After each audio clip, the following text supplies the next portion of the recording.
Good. I'm gonna train to be in shape. If something happened in main event in White House, I'll be back up. So I'll fight there. And then they announced my next fight after the versus Gaethje. When they fight, after that they announced my next fight. Okay. Will you weigh in at the White House and all that? No, I don't wanna cut my weight. I'm gonna be low. Even if they call me like before 4 or 5 days, I'll make my weight. But I'm not gonna cut and stay on the scales 155. Okay. And is it fair to assume you're fighting the winner of that fight? Most likely.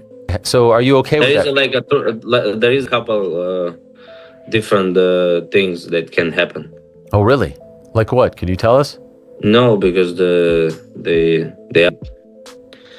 I cannot tell what Okay. No, okay. That can be good. Okay. Tsarukyan says he is the backup fighter for the White House. Now, I ran that by Ian Parker, who said that I should fact check that he doesn't believe that's accurate. Now, I gotta tell you. All right, fight fans, let's really dig into what's going on here because this situation is a lot bigger than just a headline.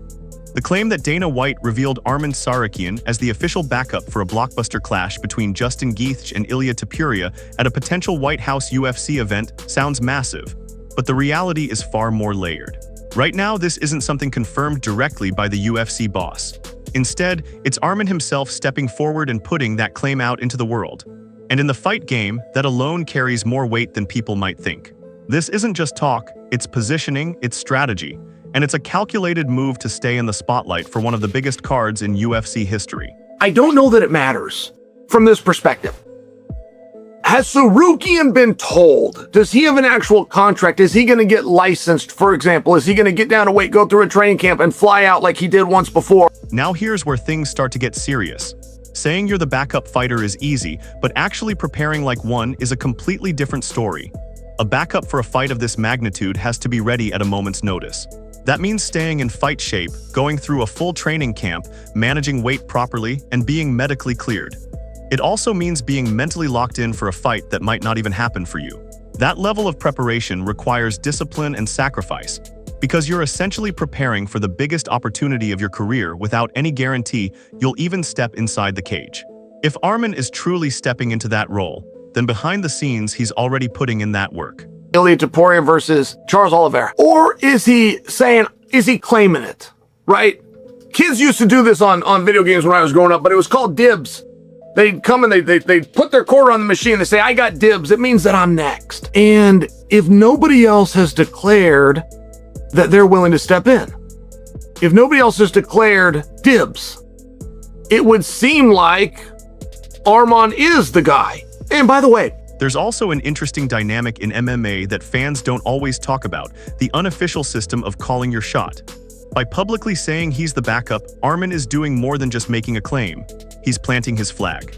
No other top lightweight has come out as strongly to say they're ready for this responsibility. And in a sport where willingness often creates opportunity, that matters a lot. It forces the UFC to acknowledge him, even if they haven't made anything official yet. It's a smart move because it keeps his name tied to a massive event and puts pressure on the promotion to consider him seriously. House card, it's so big and it's so meaningful, and it would seem like to protect yourself, you would want a backup fighter. Gaethje is Mr. Reliable. Ilia is not going to flinch, but things happen. People miss flights. Somebody gets sick. I mean, things happen. It would seem like... And let's talk about the scale of this rumored White House card. This isn't just another fight night or even a typical pay-per-view. This would be one of the most historic events the UFC has ever attempted. Bringing the sport to that kind of stage means everything has to be flawless. There's no room for last-minute chaos without a backup plan. Even fighters as durable and dependable as Gaethje and Topuria are not immune to unexpected setbacks. Injuries happen, weight cuts go wrong, travel issues arise. The UFC cannot afford to lose a headline fight under those circumstances. That's exactly why having a backup fighter is not just important, it's essential. And that's why Arman's name being in the conversation is such a big deal. Maybe we should get that contract in place for Arman. Maybe we should make sure that he's close to weight and is licensed. Maybe we should book travel and have him there just in case. And Looking at it from a business and logistical standpoint, the UFC would be smart to make this official if they haven't already. If Arman is the chosen backup, then everything needs to be structured properly. Contracts need to be signed, weight needs to be monitored, medical clearances need to be completed, and travel arrangements need to be locked in. For an event of this magnitude, you don't leave anything to chance. Arman has shown in the past that he's willing to step up on short notice, but this situation requires even more precision and preparation than usual. Larger thought on Tsarukyan.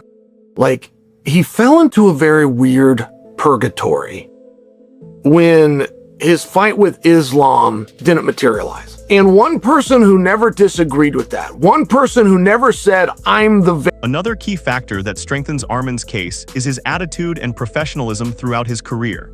When his anticipated fight with Islam Makhachev didn't materialize, many fighters would have gone public with complaints, excuses, or frustration.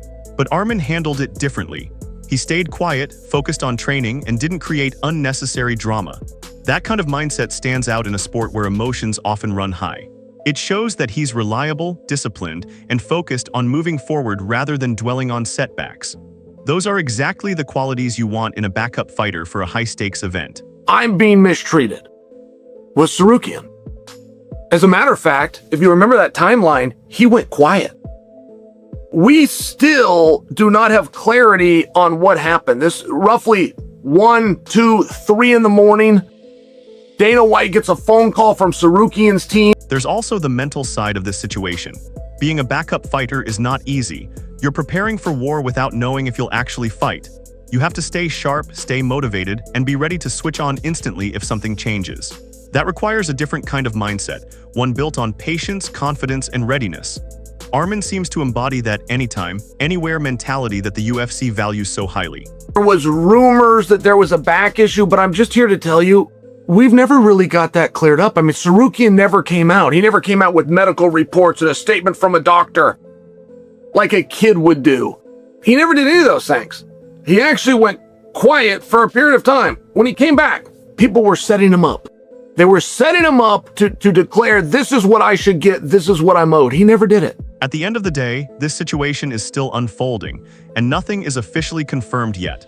But what's clear is that Arman Tsarukyan isn't sitting back and waiting for opportunities to come to him. He started taking any match that he could get. And then he even went outside of MMA. He started taking any jiu-jitsu match.